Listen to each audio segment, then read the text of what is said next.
1991년 7월 29일 상하이시 숭장구 경찰 1991년 7월 29일 상하이시 숭장구 경찰은 한 시민으로부터 살인과 방화 사건을 신고하는 전화를 받았습니다. 즉시 조사팀과 소방당국이 현장에 출동했다. 현장은 마오창 타운 희봉 마을의 방 3개짜리 집이다. 불을 진압한 후 구조대가 안으로 들어가 보니 마당에 흩어져 있는 피해자 4명과 뒤편의 낡은 집에서 조난 중인 또 다른 피해자가 발견됐다. 화재가 퍼지기 전 사람들에 의해 한 아이가 구해졌습니다. 피해자 6명은 모두 일가족 친족이었고 임산부 1명을 포함해 5명이 숨졌다. 생존자인 어린이는 중상을 입어 응급병원으로 이송됐다. 법의학 조사 결과 마당에 누워있는 피해자 4명은 가해자가 칼을 휘두른 것으로 추정되는 부상이 다수 발견됐다.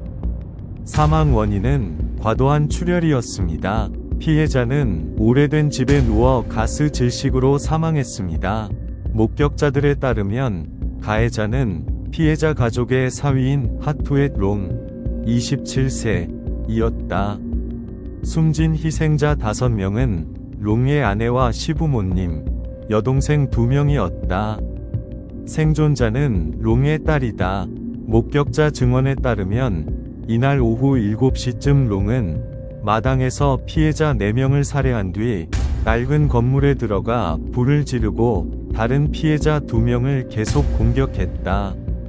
범행을 저지른 롱은 마을 남쪽 강으로 달려가 뛰어들었다. 강둑을 따라 수색하던 경찰은 롱의 시신을 발견하지 못했으며 롱이 스스로 목숨을 끊은 것이 아니라 도보로 가면 사람들이 그를 둘러쌀 것을 두려워 강으로 뛰어내려 탈출한 것으로 추측했다. 효봉 마을은 서로 연결된 3개의 강으로 둘러싸여 있습니다. 롱이 강을 따라 북쪽으로 헤엄쳐가면 남선 마을에 닿을 수 있습니다. 조사를 통해 남선 마을의 일부 사람들은 한 남자가 강에서 해안으로 오는 것을 보았지만 아무도 그의 방향에 주의를 기울이지 않았습니다. 이 정보를 토대로 경찰은 즉시 도로에 경비를 서며 지나가는 사람과 차량을 검문했지만 여전히 용의자의 흔적을 찾지 못했습니다. 반면에 화재로 찢겨진 장면은 당시 기술이 아직 발달하지 않았기 때문에 유용한 단서를 남기지 못했습니다. 그러면 경찰은 전국적으로 롱에 대해서만 체포영장을 발부할 수 있었고 용의자에 대한 정보를 제공할 수 있는 사람에게는 넉넉한 보상을 제공할 수 있었습니다. 그러나 많은 단서를 찾아보았음에도 여전히 롱을 찾을 수 없었다. 시간이 지날수록 경찰은 롱과 닮은 수상한 인물이 있다는 제보를 여러 차례 받았지만 도착해보니 롱이 아닌 것으로 확인됐다. 29년이 지났지만 둥장, 텅지앙 경찰은 여전히 사건을 끈질기게 수사하고 있으며 태스크포스를 해산하지 않았고 체포영장도 여전히 유효하다. 이때 범죄 수사 기술이 크게 발전했다. 경찰은 지문과 DNA 대조 기술을 활용해 단서를 찾고 싶었지만 롱은 범죄 현장을 파괴하고 어떠한 생물학적 흔적도 남기지 않았다.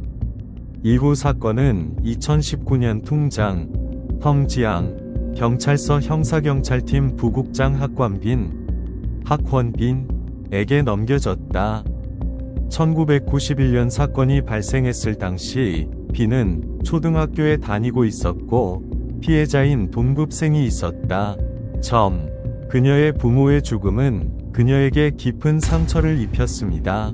임무를 수락한 빈은 롱을 찾기로 결심했습니다. 사건에 대한 대화에서 빈은 롱이 좋은 사람도 아니고 정과도 있는 것 같다는 말을 들었다. 빈은 즉시 모든 사람을 동원해 1991년부터 1980년대 초반까지 조사 파일을 넘겨줬다. 1980년대 보관된 문서는 모두 손으로만 확인할 수 있는 엄청난 양의 종이책이었다. 며칠간의 수색 끝에 조사팀은 마침내 1982년 7월에 발생한 자전거 도난 사건을 발견했습니다. 용의자는 하티치 롱이라는 남자였는데 하투의 롱과 문자 한 개만 달랐습니다. 기록에는 하티치 롱의 식별 번호가 기록되어 있지 않지만 그의 고향과 나이는 일치합니다. 상하이 사투리의 티치와 스노우의 발음은 매우 유사하므로 구별하려면 주의 깊게 들어야 합니다. 중요한 것은 하티치 롱이 그해의 선언서에 자신의 지문을 남겼다는 것입니다. 경찰은 비교를 위해 이 지문을 국가 데이터베이스에 입력했고 실제로 그 결과는 저장성 원저우시 동다우구에 사는 뷰옹허이 민이라는 남성과 일치했습니다. 기록에 따르면 민은 롱의 딸과 같은 생일인 1968년 10월 10일에 태어났다. 경찰은 민이 사는 곳으로 몰래 찾아가 마을 관리들을 통해 인이 롱이라는 사실을 확인할 수 있었다.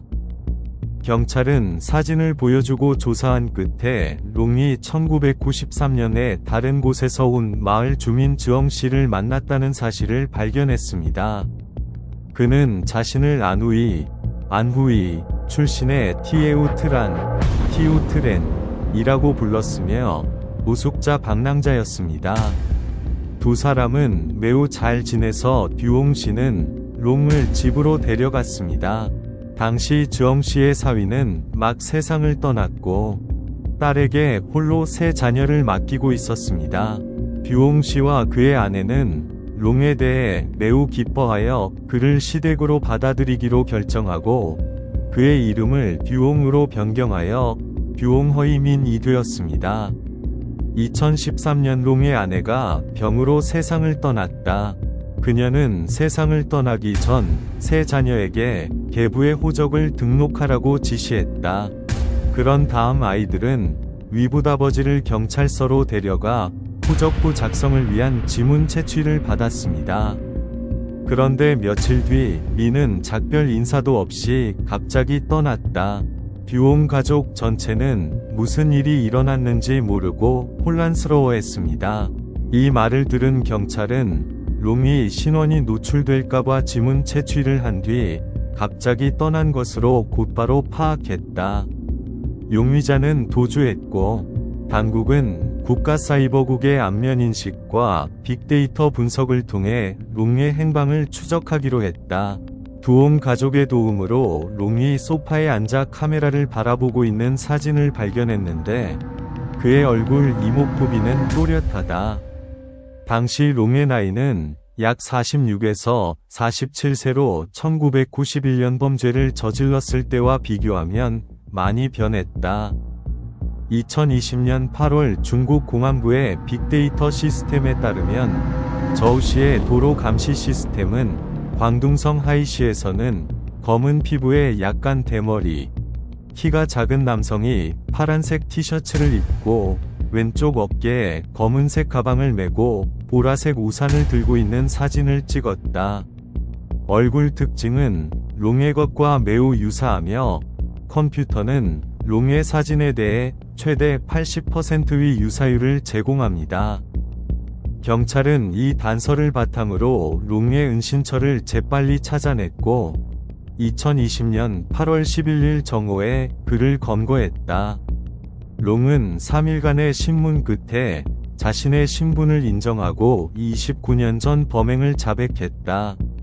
그는 처가 식구들과 함께 생활하던 중 처가 식구들과의 갈등 때문에 범행을 저질렀다고 밝혔다. 증언에 따르면 롱씨 집은 너무 가난해서 며느리를 구하지 못해 어쩔 수 없이 누군가에게 사위와 함께 살 수 있도록 해봉마을에 소개해달라고 부탁했다. 롱은 18세의 아내 A찬과 결혼했습니다. 아내 집에서 롱은 하루 종일 열심히 일했고 쉴 때마다 아내 부모님에게 혼났다. 오랫동안 자신을 고용된 직원으로만 간주한다고 느꼈기 때문에 점차 분노가 쌓였습니다. 이로 인해 양측의 갈등은 커졌지만 롱은 분노를 삼킬 수밖에 없었다. 어느 날 롱은 아내의 여동생과 말다툼을 벌이다 단 한마디만 말한 뒤 갑자기 아내에게 뺨을 맞는다. 그도 화가 나서 뺨을 때렸다. 현재 차는 임신 중이다. 시아버지는 곧바로 딸 넷을 낳았는데 혼낼 마음도 없는데 왜 때리냐고 꾸짖었다. 그 말을 들은 롱은 그동안 참아왔던 분노가 폭발해 장인어른과 격렬하게 다투고 손발을 휘두르기까지 했다. 이후 롱은 집에 가지 않겠다는 핑계를 자주 댔고 부부관계도 끈끈했다. 얼마 지나지 않아 차는 이혼 소송을 제기했지만 롱은 동의하지 않았다. 그는 처가를 위해 모든 청춘과 수고를 바쳤다고 생각하고 이제는 이혼을 요구하며 빈손으로 집에서 쫓아냈다. 롱은 문제를 해결하기 위해 아내를 만나겠다고 제안했지만 찬은 남편을 만나기를 거부하고 롱을 법정에 고소하기로 결정했습니다. 1991년 7월 27일 법원은 정서적 붕괴를 이유로 두 사람에게 이혼을 판결했습니다. 재판이 끝난 후 롱은 자신에게 남은 것이 아무것도 없다고 느꼈고 그때부터 아내의 가족에 대해 원한을 품게 되었습니다. 이혼 재판 이틀 뒤인 1991년 7월 29일 롱은 혼자 술을 마신 뒤 아내의 집에 흉기를 들고 왔다. 롱 씨는 처가의 강요로 미쳐버리고 이성을 잃어 복수를 하게 됐다고 말했다. 그러나 이혼 서류에서 찬 씨는 전혀 다르게 진술했다. 그녀는 롱이 품위 문제가 있었고 시아버지로부터 2번이나 돈을 훔쳤고 시부모로부터 징계를 받았지만 그는 변하지 않았기 때문에 점점 불만을 품고 찬이 이혼하도록 지지했다고 말했습니다. 경찰은 나중에 롱이 이혼 전에 칼을 갈고 아내가 이혼할 경우 온 가족을 죽이겠다고 공개적으로 협박한 사실을 조사했습니다. 더욱이 롱은 범행 후 현장을 파괴하기 위해 고의로 불을 지르는 동시에 사람들을 유인해 불을 끄고 탈출할 기회를 노린다. 그는 경찰의 추격을 피하고 신분을 숨기기 위해 온갖 방법을 다 동원했습니다. 이는 그가 이성을 잃지 않았으며 반성하는 모습도 보이지 않는다는 것을 보여준다. 이러한 점에서 경찰은 롱이 사전에 사람을 살해할 의도를 갖고 있었으며 그 목적은 충동이 아니라 분노였다고 판단했다. 29년 동안 숨어있던 롱은 마침내 그물에서 벗어났고 이듬해인 2021년에 사형을 선고받게 되었습니다. 롱과 찬의 딸은 아버지를 결코 용서하지 않을 것이라고 말했습니다. 나나는 호적의 롱 DNA 가짜 생년월일이기도 한 10월 10일에 태어났지만 이것이 아버지의 사랑을 보여주는 것임을 나나는 알지 못했다. 그녀는 그의 화재로 목숨을 잃을 뻔했지만 다행히 이웃들이 그녀를 구했다고 말했습니다. 불을 지를 때 롱은 딸이 아직 방에 있다는 것을 알았지만 여전히 조치를 취했습니다. 그 후에도 나나는 늘 친척 5명이 희생된 살인범의 딸로 살아야 했다.